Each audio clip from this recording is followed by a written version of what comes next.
I'm John Smith. I'm 49 years old. In 2017, December, I had a hemorrhagic stroke. I didn't have to go through anything quite as terrifying as Donnell. All I had to do was groan and take a gurney ride. That sounded pretty terrible, sitting there not knowing what was going on. Sounds scary to me. It was 4 o'clock in the morning. I woke up, I just had to go to the bathroom so bad. But I couldn't move. It's a very difficult feeling to explain. It didn't just feel like I couldn't move my right side. It felt like somebody was actively holding me down. Like a magnet or something. And I had no vocal abilities. I couldn't cry out. I couldn't, my phone was right there next to that. So I'm laying in bed when this is happening. Picked up my phone. I remembered how to do the emergency deal, but I didn't know what any of the stuff on my phone meant. It was hieroglyphics. Nothing made sense, So fortunately, we had a couple really good dogs in the house, and they were sleeping upstairs with my son, and I did some loud enough grunting and groaning that the dogs got excited, and my son came down, and he was able to call 911, and there's a bit that I don't remember, and then I remember wheeling out on the gurney in my skivvies, and it was December in Wyoming. It was pretty chilly, but it felt so good. I remember that cold. Maybe it was because I could feel it, I'm not sure, but it felt so good. And I thought, man, this is okay, I'm gonna be all right. And then I remembered maybe 30 seconds in the ambulance ride. And I remember thinking, man, maybe this isn't gonna be all right.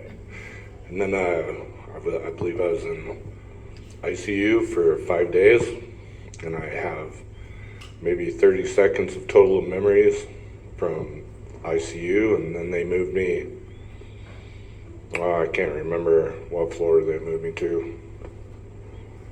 But I was still unable to communicate. I couldn't, man, my mouth was so dry, I just wanted to swallow water, and they wouldn't give me any water. I had this little toothbrush that I could dip in the water and suck on. That's the only moisture that I get. Because I would aspirate, I would choke.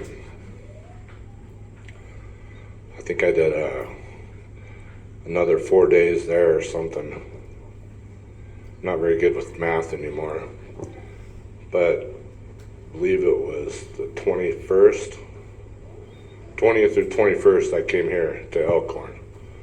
When I came here, I was still unable to, I couldn't sit up, I couldn't do much of anything for myself. I was able to communicate a little bit better, still mostly guttural groans, A bunch of guys could understand me, None of the women knew what I was doing. So I kind of think I was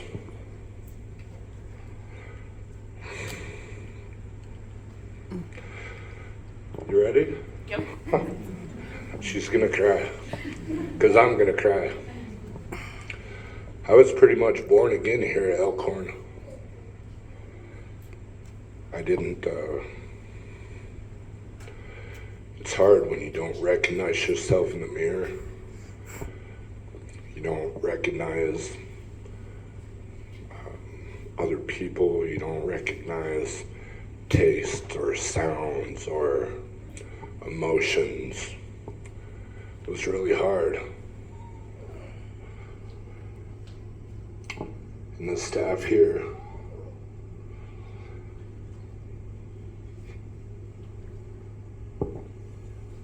I can do this. Get think Gabby's not here. I'd be crying. We won't tell her. But she may see the video. So I still had to have help sitting up in bed. I still had to.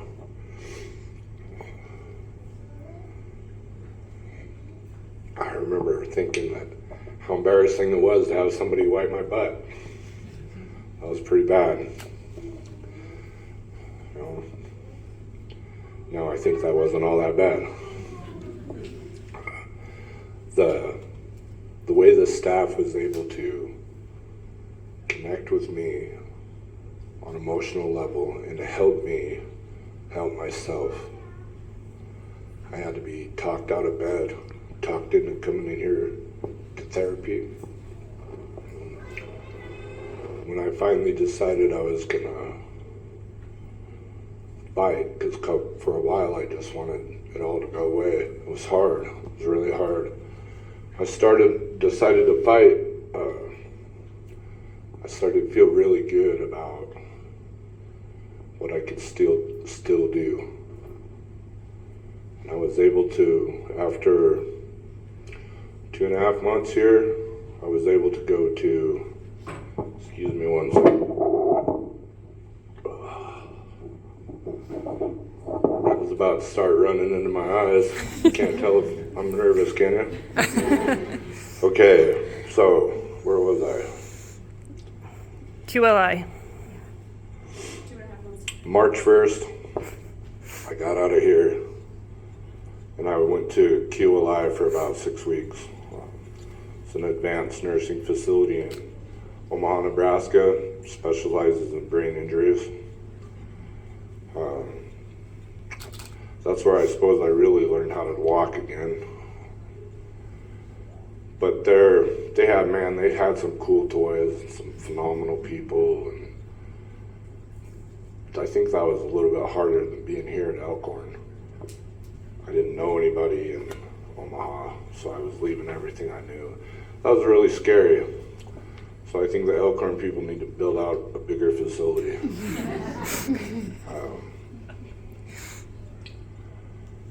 So they told my family to come say goodbye because I wasn't going to make it out of ICU. And then they told them that I was mostly going to be a vegetable. I was never going to talk. And then they told them I was never going to walk. And here I am. I spent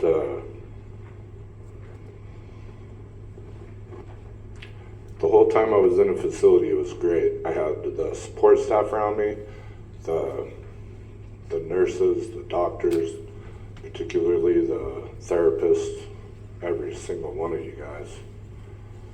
I was with them right there. I could compete. I wanted to excel. I wanted to make them proud. And then you lose, your insurance runs out, and you go home. And man, that's dark. That's really dark. So I spent 2 or 3 years pretty much hiding from the world, ignoring my recovery, trying to get a hold of my emotional instability with antipsychotics and depression medication and mood stabilizers and Valium, and I think all of that stuff was becoming more, the side effects were outweighing the benefits.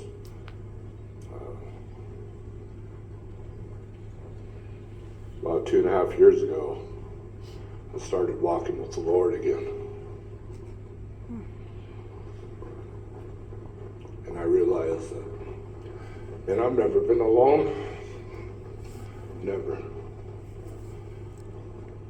And I started coming to Elkhorn again. Carrie started doing some voodoo on me again. And just getting in touch with the people that were, the resources that I had available. Number one, the staff here at Elkhorn.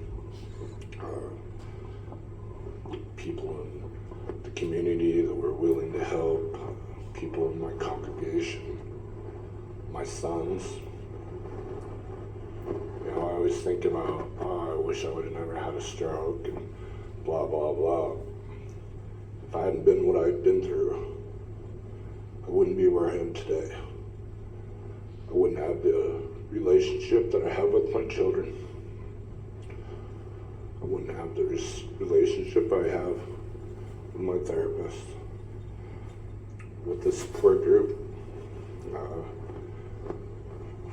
Man, I remember them trying to talk me into coming to the support group while I was here. They talked about sitting around and painting rocks, and I'm not going to paint a rock with a bunch of cripples. I thought I was different for some reason. I thought that, I don't know, I never viewed myself as a cripple, just sick, kind of, you know. And I wasn't really able to continue my recovery until I realized that I had something legitimate to recover from. Oh man, I'm really sweating, guys. So I'm gonna bow out, keep this a little short, but man, this community, these people here at Elkhorn, God bless you.